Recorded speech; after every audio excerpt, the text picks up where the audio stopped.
Magandang araw sa lahat. Ako po si Rica Villano at ako'y mula sa GS at English 1A. At ngayon ay babahagi ko sa inyo ang aking karanasan sa aking paglalakbay sa isla ng Panggangan, Bohol. Nangyari ito noong nakaraang Mayo, ngayong taong lamang, taong 2023. Kasama ko sa aking paglalakbay na ito ang isang matalik na kaibigan na si Ria. Sa katotohanan ay biglaan lamang namin itong napagkasunduan, ngunit agad naman naming naisagawa, kaya hindi ko ito malilimutan. Isa ito sa mga paglalakbay na hindi ko malilimutan kasi maraming ganap.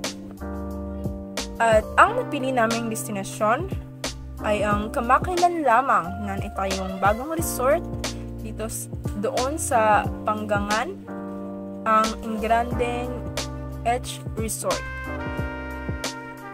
Papunta pa lamang kami ay ramdam na namin ang sabik na maranasan at magsaya dahil maganda raw ang lugar.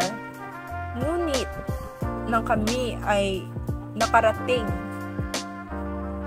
napalitan ng aming galak ng lungkot sapagkat hindi raw sila tumatanggap ng mga bisitang hindi nakapag-reserve sa araw na iyon. Kasi maraming mga customer, maraming mga bisita na nakapag-book na dahil nga Father's Day.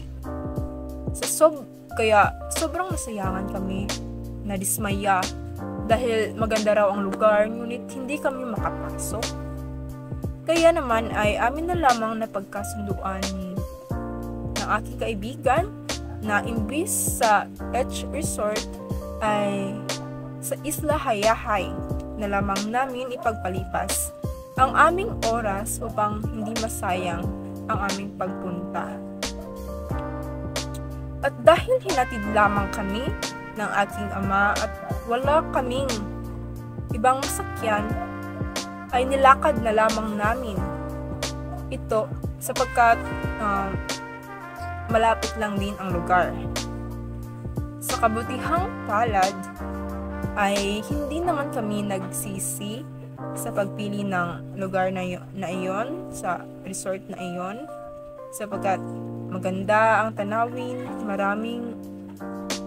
marami ka ring pagpipili ang masasayang gawin, gaya na iba't ibang water sports activities.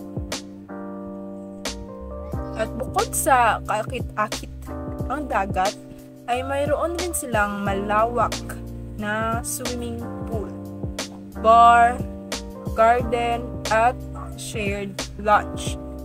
Kaya nang natapos kaming kumain sa kanilang restaurant, ay hindi nagtagal, ay naglibot-libot kami sa paligid upang masilayan ang maganda nilang tanawin. Nagpicture na rin kami at nag-TikTok saglit.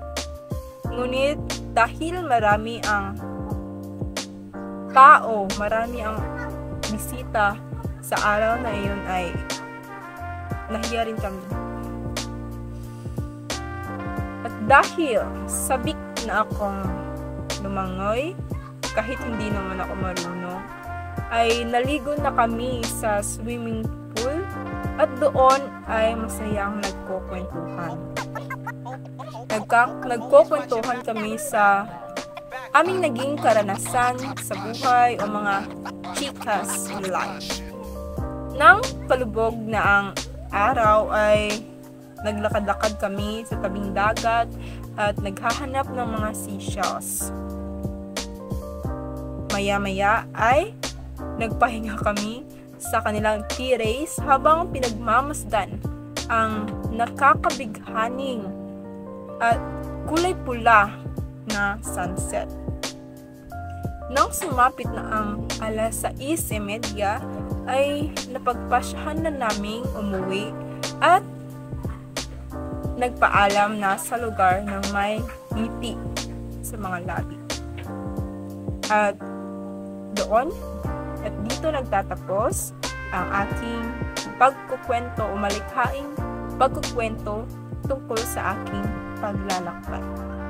Maraming salamat.